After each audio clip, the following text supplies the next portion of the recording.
नमस्कार। कथा और कहानियों के लिए हमारे चैनल कनक ज्ञान को सब्सक्राइब करें, नोटिफिकेशन बेल को दबा दें ताकि आपको हमारी आने वाली नई वीडियो की नोटिफिकेशन फ़ौरन मिल सके।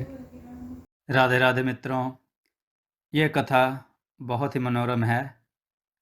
ध्यान से सुनकर लाइक जरूर करिएगा। आज की कथा है वैश्या के प्रेम में पड़ा एक शिष्य।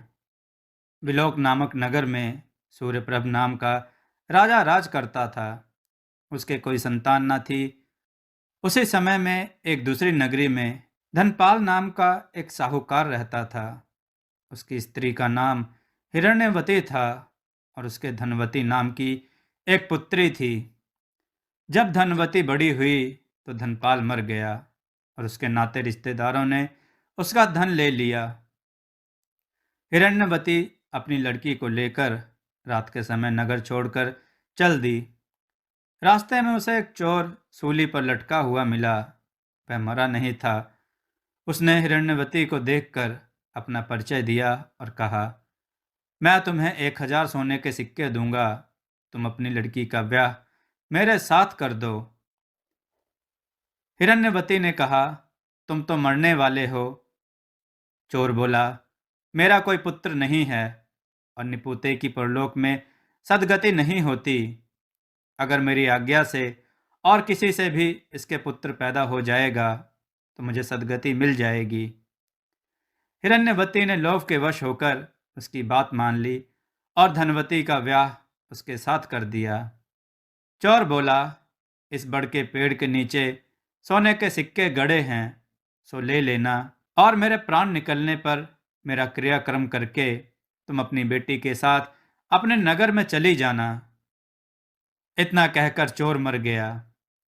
हिरण्यवती ने जमीन खोदकर सोने के सिक्के निकाले, चोर का क्रियाक्रम किया और अपने नगर में लौट गई। उसी नगर में वसुदत्त नाम का एक गुरु था, जिसके मनस्वामी नाम का एक शिष्य था। वह शिष्य एक वैश्या से प्रेम करता था। वैश्या उससे 500 सोने के सिक्के मांगती थी।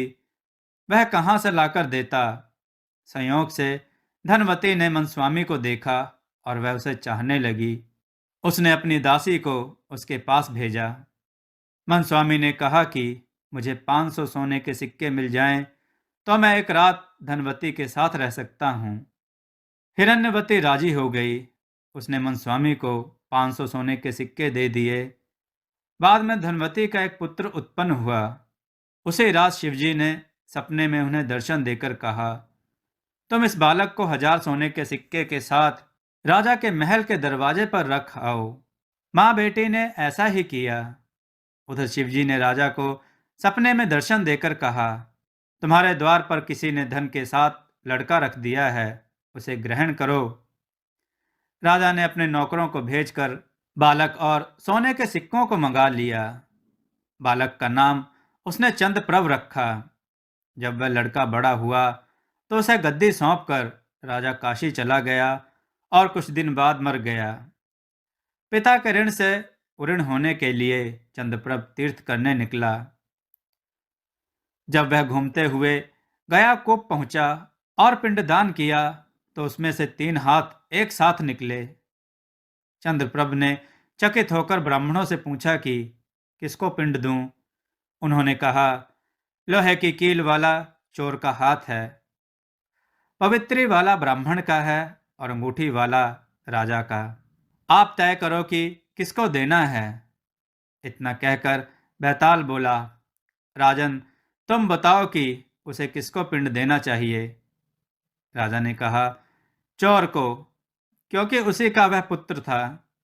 मनस्वामी उसका पिता इसलिए नहीं हो सकता कि वह तो एक रात के लिए पैसे से खरीदा हुआ था। राजा भी उसका पिता नहीं हो सकता क्योंकि उसे बालक को पालने के लिए धन मिल गया था। इसलिए चोर ही पिंड का अधिकारी है। दोस्तों, आपको यह कथा कैसी लगी? अपने विचार और सुझाव कमेंट में जरूर दें। कथा को लाइक करें, चैनल को सब्सक्राइब करना ना भूलें।